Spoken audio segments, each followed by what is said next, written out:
আমার প্রিয় একাদশ শ্রেণীর সকল ছাত্রছাত্রীরা, সামনেই তোমাদের প্রথম সেমিস্টার পরীক্ষার এই দোরগোড়ায় দাঁড়িয়ে তোমাদের জন্য নিয়ে চলে এলাম পলিটিক্যাল সায়েন্স তথা রাষ্ট্রবিজ্ঞান বিষয়ে একটি চূড়ান্ত গুরুত্বপূর্ণ নমুনা প্রশ্নপত্র ও সাথে তার উত্তর। এই নমুনা প্রশ্নপত্রে থাকা প্রতিটা প্রশ্ন পরীক্ষার জন্য ভীষণ গুরুত্বপূর্ণ, পরীক্ষাতে আসার মতো প্রশ্ন। কাজেই তোমরা যারা রাষ্ট্রবিজ্ঞান পরীক্ষাতে দুর্দান্ত ফলাফল করতে চাইছো, এই নমুনা প্রশ্নপত্রে থাকা প্রতিটা প্রশ্ন খুব ভালো করে পড়ে রাখো। এখান থেকে বেশ কিছু প্রশ্ন তোমাদের পরীক্ষাতে হুবহু কমন আসতে চলেছে। সো সম্পূর্ণ প্রশ্নপত্রটিকে উত্তর সহ দেখে নেওয়া যাক। প্রশ্নপত্রের শুরুতেই রয়েছে সঠিক উত্তরটি নির্বাচন করো। এখানে 40টি এমসিকিউ টাইপ প্রশ্নের উত্তর লিখতে হবে। প্রতিটি প্রশ্নের মান 1 নম্বর করে, টোটাল 40 নম্বর রয়েছে। প্রথম প্রশ্ন, দ্য রিপাবলিক গ্রন্থের রচয়িতা হলেন কে? উত্তর হবে প্লেটো, অর্থাৎ রাইট আনসার এখানে থাকা অপশান ক। এরপর দ্বিতীয় প্রশ্ন, ভারতের আইনসভার নিম্নকক্ষ হলো কোনটি? এখানে উত্তর হবে লোকসভা। এরপর 3 নম্বর প্রশ্ন, উদারনীতিবাদের জনক বলা হয় কাকে? উত্তর হবে জন লককে, অর্থাৎ রাইট আনসার অপশান গ। এরপর 4 নম্বর প্রশ্ন, গান্ধীজি কোন প্রস্তাবকে মেয়াদ উত্তীর্ণ চেক বলে আখ্যা দেন? উত্তর হবে এখানে থাকা অপশান খ, ক্রিপস প্রস্তাব। এরপর 5 নম্বর প্রশ্ন, জনকল্যাণের উদ্দেশ্যে ব্যক্তির সুনিশ্চিত বিচার বুদ্ধির প্রয়োগ হলো নাগরিকতা। উক্তিটি করেছেন ল্যাক্সি, অর্থাৎ রাইট আনসার অপশান ঘ। নেক্সট 6 নম্বর প্রশ্ন, ভারতে অবশিষ্ট ক্ষমতা প্রদান করা হয়েছে। উত্তর হবে কেন্দ্রীয় আইনসভাকে, অর্থাৎ এখানে সঠিক উত্তর হবে অপশান ক। পরবর্তী প্রশ্ন, ভারতীয় সংবিধানের 8ম তফসিলে বর্তমানে ভাষার সংখ্যা কটি? উত্তর হবে 22টি, অর্থাৎ এখানে সঠিক উত্তর হবে অপশান গ। এরপর 8 নম্বর প্রশ্ন, স্বাধীনতা, সাম্য ও মৈত্রী এটি কোন বিপ্লবের মূল নীতি ছিল? উত্তর হবে ফরাসি বিপ্লব। ভীষণ গুরুত্বপূর্ণ একটি প্রশ্ন, এখানে সঠিক উত্তর হবে অপশান খ।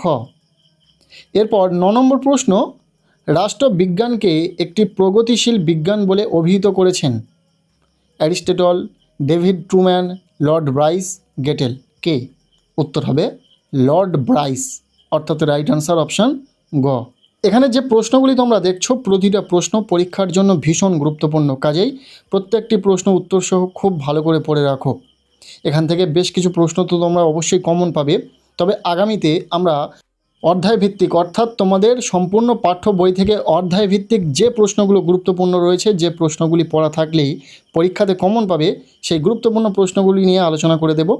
তাছাড়া সম্পূর্ণ বই জুড়ে সেরা 100টিও এমসিকিউ আমরা শেয়ার করব। খুব তাড়াতাড়ি পরপর ভিডিও আসবে, তাই যারা চ্যানেলে নতুন এখনই চ্যানেলটিকে সাবস্ক্রাইব করে রাখো। বাকি প্রশ্নগুলো দেখে নাও। 10 নম্বর প্রশ্ন, সংবিধানকে রাষ্ট্রের জীবন দর্শন বলে উল্লেখ করেছেন কি? উত্তর হবে অ্যারিস্টটল, অর্থাৎ রাইট আনসার অপশান খ। 11 নম্বর প্রশ্ন, সর্বপ্রথম বৃহদায়তন রাষ্ট্রের কথা বলেন। উত্তর হবে টিউটনরা, এখানে সঠিক উত্তর হবে অপশান খ। নেক্সট 12 নম্বর প্রশ্ন, প্রকৃতিগত দিক থেকে সংবিধানকে ড্যাশ ভাগে ভাগ করা হয়। উত্তর হবে 2 ভাগে। পরের প্রশ্ন, সার্বভৌমত্বের ধারণাই হলো আধুনিক রাষ্ট্রের মূল ভিত্তি। উক্তিটি করেছেন, উত্তর হবে গেটেল, অর্থাৎ এখানে সঠিক উত্তর হবে অপশান ক। পরবর্তী প্রশ্ন, কে বলেছিলেন আমিই রাষ্ট্র? ভীষণ ইম্পর্টেন্ট একটি প্রশ্ন, আশা করছি তোমাদের প্রত্যেকেরই জানা। উত্তরটি হবে অপশান গ, চতুর্দশ লুই। এরপর 15 নম্বর প্রশ্ন, ড্যাশ রাষ্ট্রকে জীবদেহের সঙ্গে তুলনা করেছেন। কে রাষ্ট্রকে জীবদেহের সঙ্গে তুলনা করেছেন? উত্তর হবে গার্নার। অত্যন্ত গুরুত্বপূর্ণ একটি প্রশ্ন। এরপর 16 নম্বর প্রশ্ন, কোন রোমান দার্শনিকের ভাবনা চিন্তায় বিশ্ব নাগরিকতার ধারণা পাওয়া যায়? উত্তর হবে সিসেরো, সঠিক উত্তর এখানে থাকা অপশান খ। নেক্সট 17 নম্বর প্রশ্ন, সরকারের গঠন, ক্ষমতা ও কার্যাবলীকে নিয়ন্ত্রণ ও নির্ধারণ করে। উত্তর হবে এখানে থাকা অপশান গ, সংবিধান। ভীষণ ইম্পর্ট্যান্ট একটি প্রশ্ন। এরপর 18 নম্বর প্রশ্ন, রাজনীতি শব্দটির পরিবর্তে রাষ্ট্রবিজ্ঞান শব্দটির ব্যবহার করেছেন। উত্তর হবে গার্নার, অর্থাৎ অপশান খ ইজ দ্য রাইট আনসার। এরপর 19 নম্বর প্রশ্ন, কোনো অঞ্চল অন্য কোনো রাষ্ট্র দ্বারা অধিকৃত হলে সেই অঞ্চলের অধিবাসীদের বলা হয়। উত্তর হবে প্রজা। অপশানগুলির মধ্যে সঠিক উত্তর হবে অপশান ক। এরপর 20 নম্বর প্রশ্ন, সংবিধানের 11 নম্বর ধারা অনুযায়ী পার্লামেন্ট নাগরিকতা আইন প্রণয়ন করে। উত্তর হবে এখানে থাকা অপশান গ, 1955 খ্রিস্টাব্দে।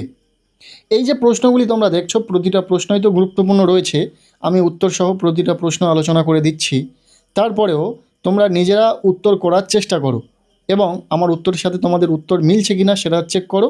আর ভিডিওর শেষে অবশ্যই কমেন্ট করতে ভুলো না যে কতগুলি প্রশ্নের উত্তর তোমার আগে থেকেই জানা ছিল, কতগুলি প্রশ্নের উত্তর তুমি নিজেই করতে পেরেছো। এর ফলে তুমি একদমই ক্লিয়ার হয়ে যাবে যে তুমি এই ফার্স্ট সেমিস্টার পরীক্ষার জন্য কতটা প্রস্তুতি নিয়েছো, তোমার প্রস্তুতি কতটা রয়েছে। যাই হোক, বাকি প্রশ্নগুলি দেখে নাও। 21 নম্বর প্রশ্ন, ড্যাশ নাগরিকতার ধারণার সূত্রপাত হয়। কোথায় নাগরিকতার ধারণার সূত্রপাত হয়? উত্তর হবে গ্রিক নগর রাষ্ট্রে, অর্থাৎ সঠিক উত্তর অপশান ক। পরবর্তী প্রশ্ন, বর্তমানে ভারতের নাগরিকদের জন্য মৌলিক কর্তব্যের সংখ্যা হল। উত্তর হবে 11টি। নেক্সট 23 নম্বর প্রশ্ন, সংকীর্ণ অর্থে সংবিধান বলতে বোঝায়।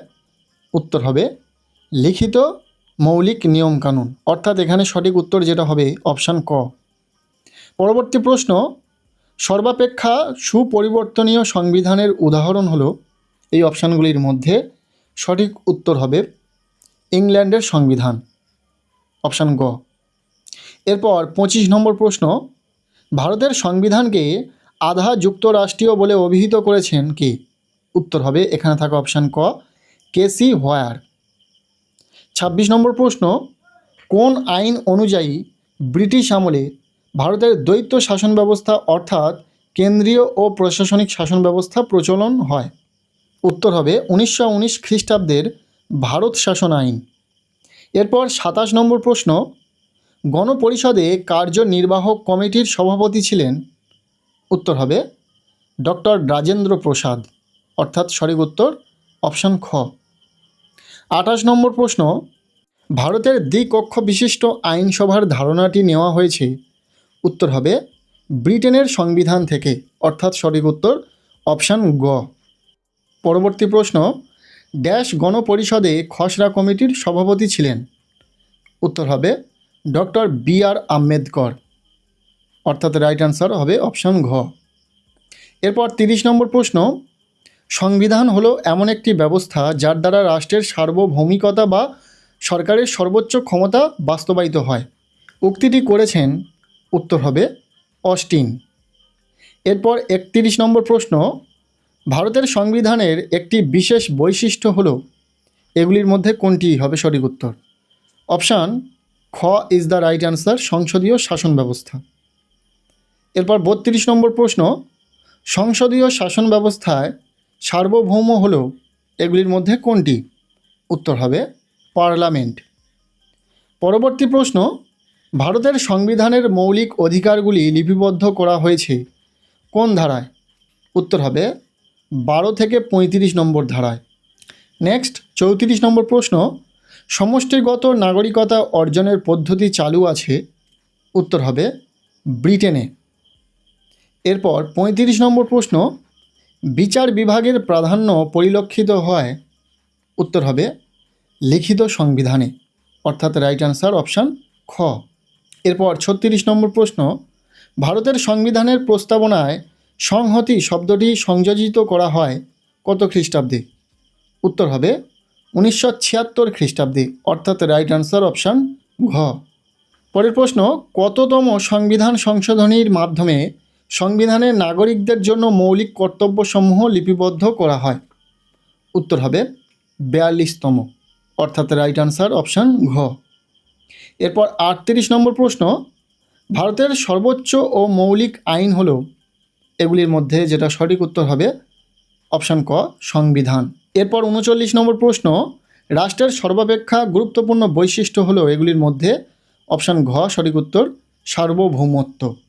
এরপর 40 নম্বর প্রশ্ন, অর্থাৎ এই প্রশ্নপত্রে থাকা শেষ প্রশ্ন, ভারতের আইনসভা। উত্তর হবে দ্বিকক্ষ বিশিষ্ট। এই ছিল একাদশ শ্রেণীর ছাত্রছাত্রীদের জন্য রাষ্ট্রবিজ্ঞান বিষয়ে প্রথম সেমিস্টারের একটি প্রশ্নপত্র।